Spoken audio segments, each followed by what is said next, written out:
चला गया क्योंकि साथ चलने वाला कोई नहीं था। 17-18 साल का था।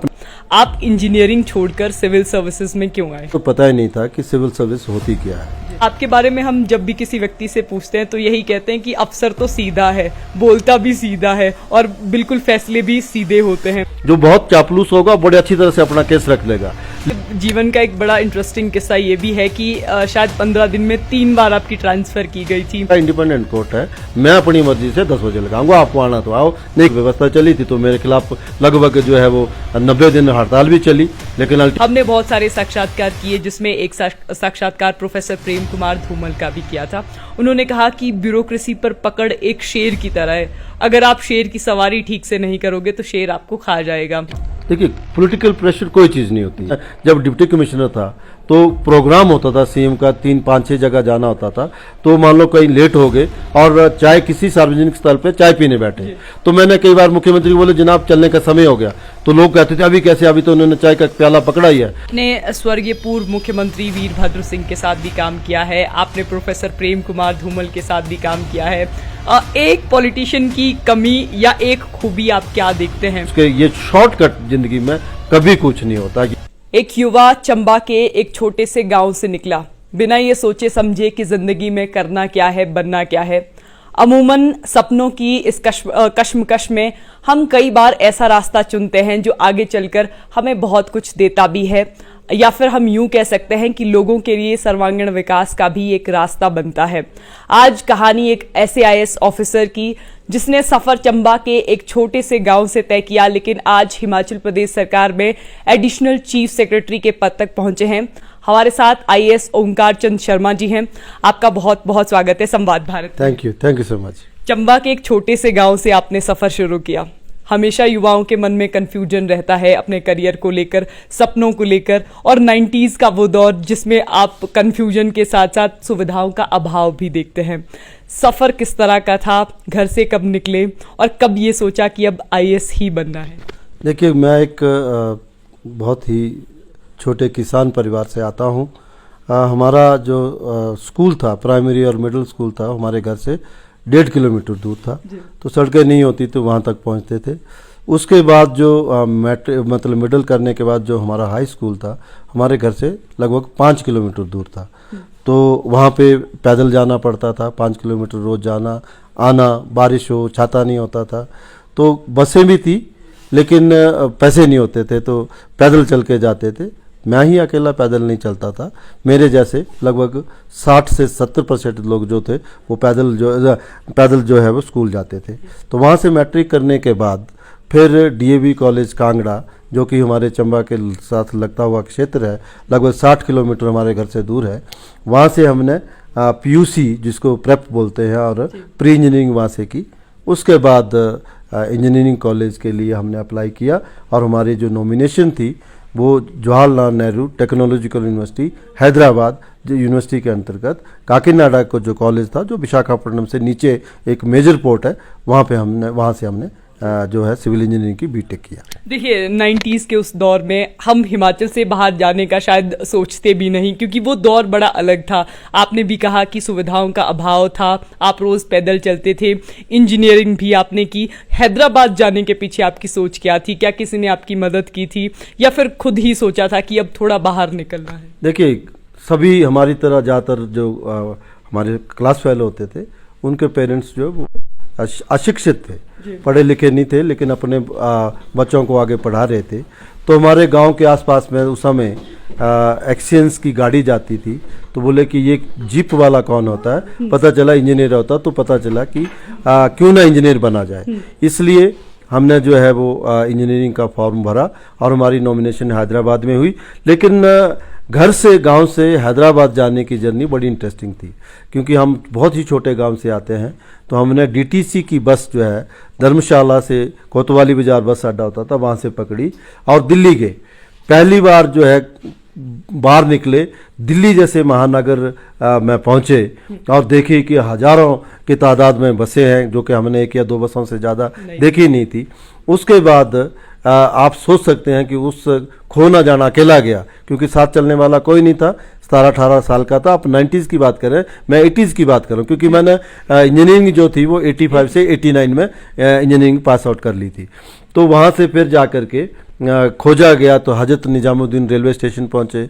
वहाँ से ये एक अपनी कहानी है कि किस प्रकार से रिजर्वेशन किया कि आंध्रा में जाना है, पता नहीं आंध्रा में किस स्थान पे। पहले मैंने सोचा कि पहले आंध्रा में पहुँच जाएंगे तो लोगों को काकीनाडा के बारे में मालूम होगा। झांसी पहुँचे तो एटलस लिया गया, फिर खोजा गया काकीनाडा कहाँ है। तो एक 3 दिन के बाद हम वहाँ पे पहुँचे। तो इस प्रकार से ये, लेकिन उस जर्नी ने बहुत कुछ सिखाया।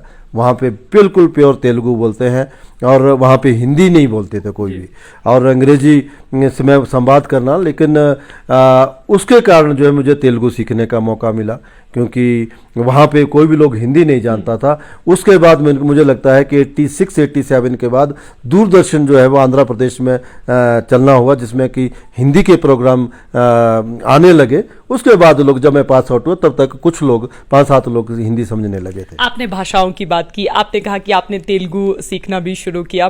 भाषाओं पे सवाल आपसे मेरा ये है कि जब हम इंजीनियरिंग जैसी फील्ड को चुनते हैं तो भाषा क्या बहुत बड़ा बैरियर रहती है, स्पेशली उस बच्चे के लिए जो गाँव के परिवेश से निकलकर शहरों के परिवेश में प्रवेश कर रहा है? देखिए, भाषा अपने विकास के लिए जरूरी है। वहाँ पे अदरवाइज तो इंग्लिश में ही सारा कुछ पढ़ाई होती थी, सारे बैचमेट्स भी इंग्लिश बोल लेते थे। लेकिन जब आप बाजार में जाओगे, किसी से इंटरेक्ट करना, तो भाषा आना बहुत ज़रूरी है। और मेरे इसमें जिज्ञासा थी कि क्योंकि मैं संस्कृत मैंने पढ़ी हुई थी क्या नाम स्कूल में, तो उसमें जो है जितनी भी द्रविड़ीय भाषाएं हैं, संस्कृत का बहुत ज़्यादा योगदान है। और स्पेशली ये जो हमारी तेलुगु है और कन्नड़ है, तेलुगु और कन्नड़ बहुत सिमिलर है। तो उसकी वजह से मुझे जो है भाषा सीखने में बहुत ही मदद मिली। जो मेस के लोग होते थे उनसे, या हमारे गार्ड्स होते थे, रिक्शा वाले, उनसे मैं तेलुगु में टूटी फूटी बात करते थे। तो हमारे जो जितने भी क्लास फेलो थे उनको भी हमारी तोतली जैसी तेलुगु सुन के अच्छा लगता था, बट हम पूछते थे, उससे सीखने में मदद मिली। और किसी भी कल्चर को जानने के लिए लोगों के बीच में अपनी कनेक्टिविटी, अपने क्या नाम उनके साथ घुल मिलने के लिए उनकी भाषा बोलना बहुत जरूरी होता है। देखिए, आपने भी शायद ये बात नोटिस की होगी कि अक्सर सिविल सर्वेंट्स हमेशा बताते हैं कि हमारा सिविल सेवाओं में आने का कारण सेवा है। कुछ सिविल सर्वेंट ये बताते हैं कि समय और परिस्थिति के अनुसार हमने फैसला किया। आप इंजीनियरिंग छोड़कर सिविल सर्विसेज में क्यों आए? देखिए, पहले तो पता ही नहीं था कि सिविल सर्विस होती क्या है, क्योंकि मैंने जैसे कि कहा कि हमने जब तक इंजीनियरिंग कॉलेज में हॉस्टल में नहीं पहुंचे तब तक ना तो अखबार पढ़ी थी कभी भी, ना ही कभी टीवी देखा था। घर में भी टीवी नहीं था, गाँव में भी टीवी नहीं था।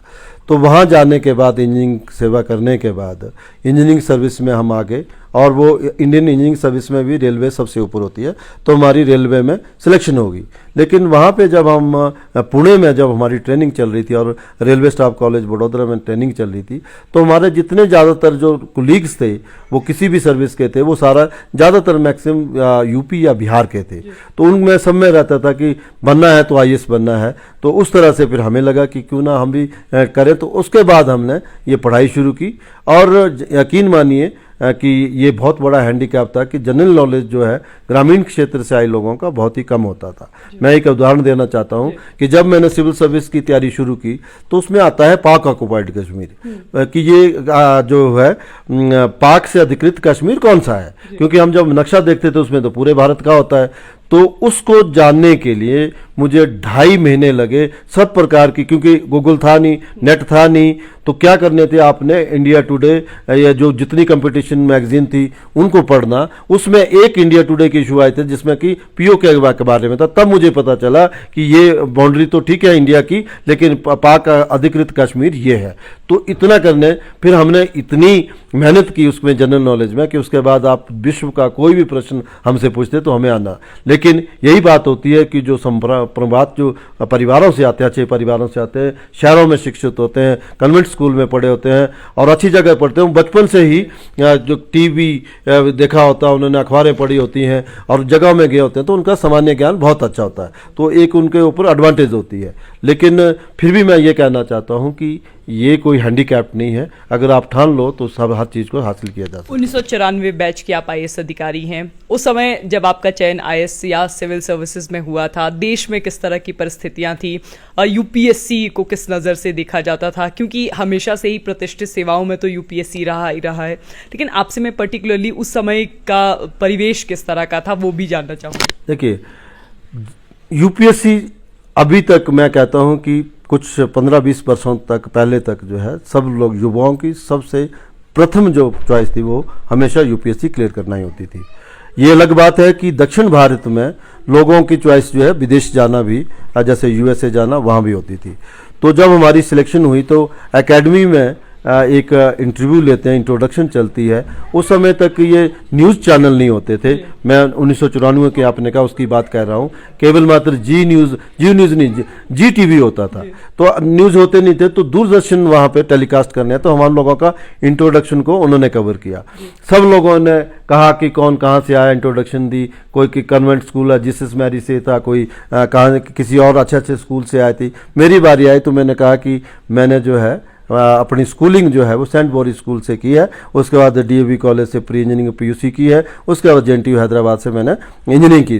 तो किसी ने प्रश्न पूछा कि भाई हमने जो सेंट मैरीज का नाम सुना है, सेंट थॉमस का सुना, ये सेंट बोरी क्या है? तो मैंने ये कहा कि ये सेंट बोरी जो है बहुत ही कॉमन स्कूल होते हैं। मुझे लगता है कि 90% जो देश के जो स्कूल है सेंट बोरीज है, कि सेंट का मतलब नीचे जो रेत होती है, बोरी अपना रैक लेके खुद लेके जाओ, उसको बैठने के लिए डेस्क तो होता नहीं है, उस पर बैठो। तो मैं ऐसे स्कूल से पढ़ के आया, तो बड़ी वहां पे हंसी मजाक चला था। तो ये मुझे बात आती है, तब लोगों को पता है कि ऐसे परिवेश से भी लोग जो है सिविल सर्विस में आ जाते हैं। लेकिन अभी बहुत बदलाव आ चुका है, अभी ग्रामीण क्षेत्रों से बहुत युवा जो है सिविल सेवा में आ रहे हैं। जी, देखिए, हिमाचल प्रदेश आपका हुआ, 5 जिलों के आप डीसी भी रहे, लेकिन एक्सपीरियंस तो आपका ठीक ही रहा होगा, लेकिन चैलेंजेस क्या रहते हैं?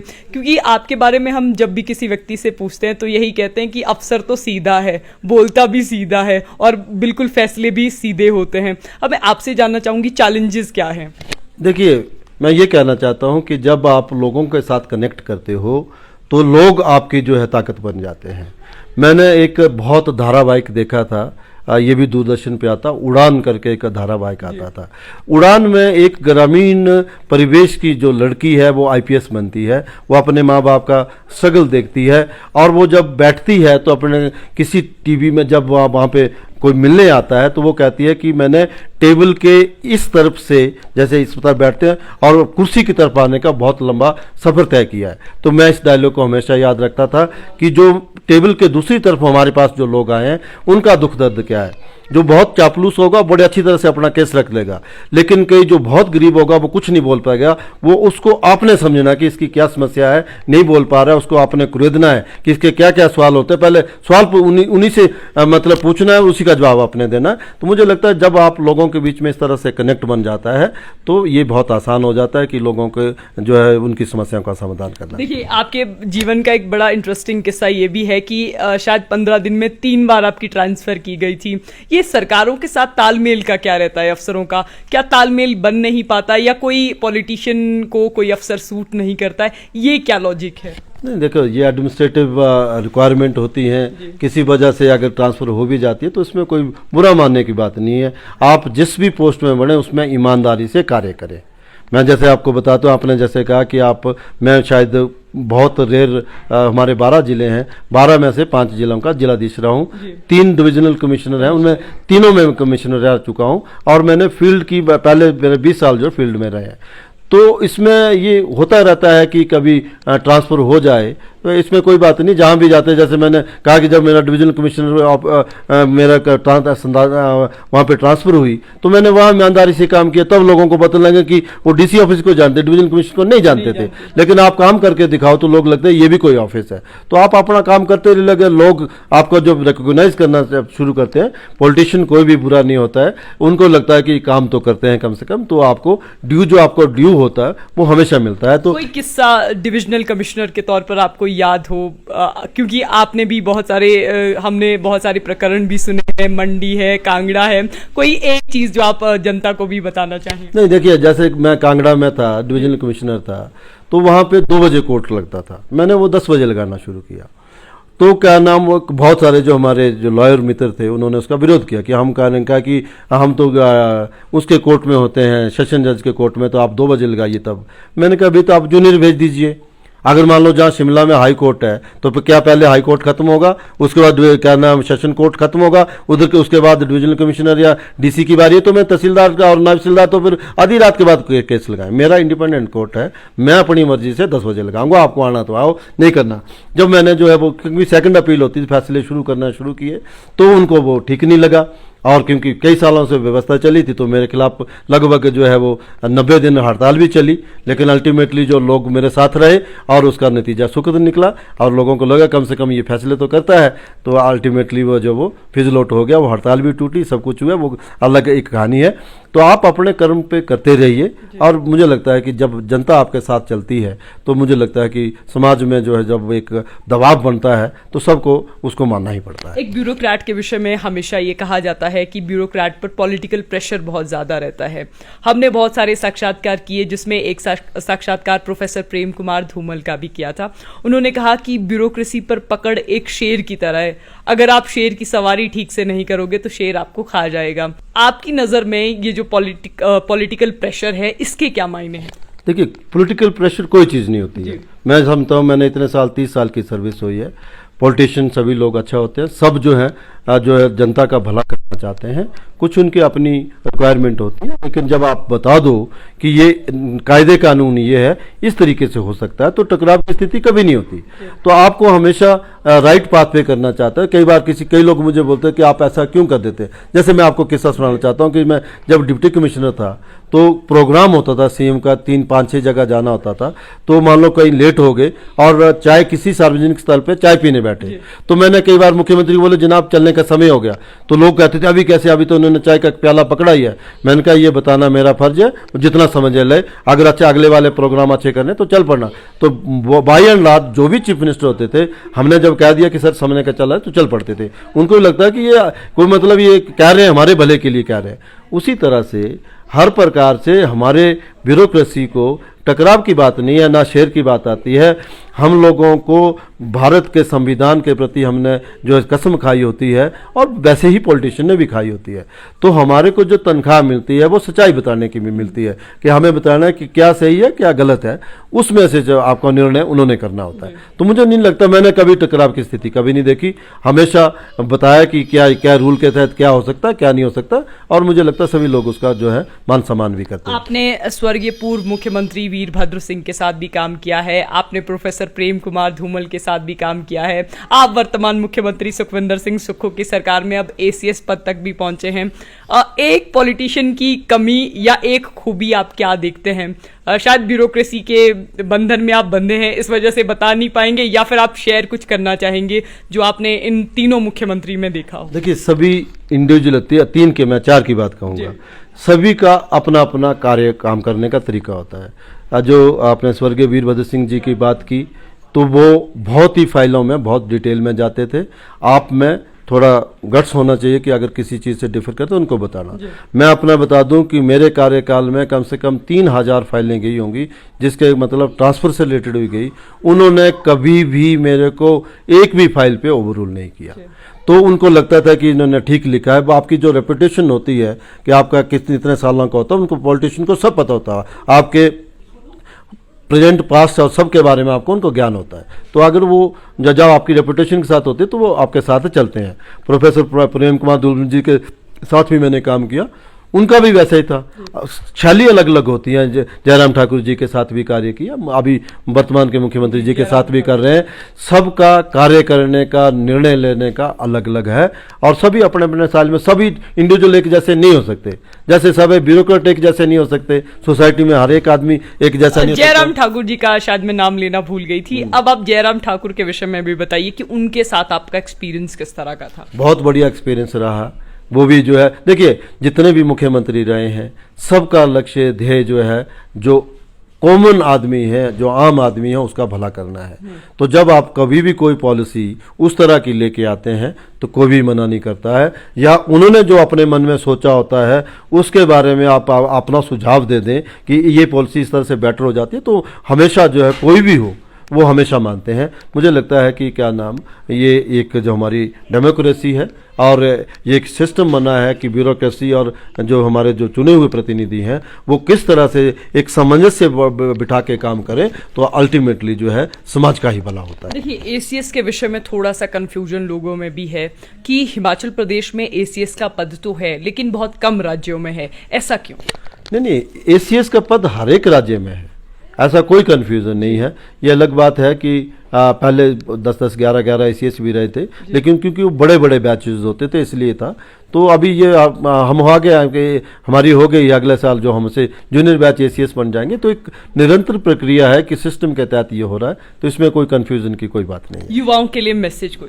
युवाओं के मैं ये कहना चाहता हूँ कि जो भी कार्य करें, जिस मर्जी फील्ड में जाएं, आप पत्रकारिता के फील्ड में जाएं या आप एनजीओ के काम करें या किसी भी आपने नौकरी में सेवा में काम करें, अपना स्टार्टअप करें, मन लगा के काम करना चाहिए और मुझे लगता है सफलता जरूर मिलती है। और उसके ये शॉर्टकट जिंदगी में कभी कुछ नहीं होता कि ये सोचें कि ऐसे शॉर्टकट से चलेंगे तो मिल जाएंगे, ये कभी शॉर्टकट नहीं होता। मेहनत के साथ काम करना आपके पास रेवेन्यू भी है, एडिशनल चीफ सेक्रेटरी अब सरकार में भी है, कुछ नए कदम हैं जो सोच रहे हैं कि ये इम्प्लीमेंट होने चाहिए? देखिए, हमने पिछले 5-6 सालों में से 3 बार मेरे पास रेवेन्यू आया है। ये बहुत महत्वपूर्ण विभाग है, आम जनता से जुड़ा हुआ है। हमने बहुत सारे कानूनों में पिछले 5-6 सालों में बदलाव किया है, लेकिन उनको धरातल पे कैसे उतारना है ताकि लोगों को तुरंत तरीके से जो है न्याय मिल जाए, इसके विषय में हम लोगों को आगे काम करना है ताकि जो है लोगों को एक न्याय मिले और उनके साथ जस्टिस हो सके। म्यूटेशन अदालत का भी आपने शायद कॉन्सेप्ट? देखिए, वो म्यूटेशन का अदालत का जो माननीय मुख्यमंत्री जी के दिशा निर्देशन ने किया है, पार्टीशन, डिमार्केशन, म्यूटेशन, ये कितने भी कोर्ट केसेस हैं ये बड़े समय से लंबित रहते हैं। उसके लिए हमने लैंड रेवेन्यू एक्ट में अमेंडमेंट भी की है, समय सीमा भी बांधी है। तो मुझे लगता है कि हम रूल बनाने जा रहे हैं अब, तो आने वाले समय में ये बहुत जल्दी ही अच्छे इसके पॉजिटिव रिजल्ट निकलेंगे। आपका बहुत बहुत धन्यवाद। Thank you. आईएएस ओंकार चंद शर्मा हमारे साथ थे। जैसा कि हमने आपको बताया कि एक युवा ने चंबा के एक छोटे से गांव से अपना सफर 80s के दशक में शुरू किया था और आज वर्तमान में हिमाचल प्रदेश सरकार में एडिशनल चीफ सेक्रेटरी के पद तक पहुंचे हैं।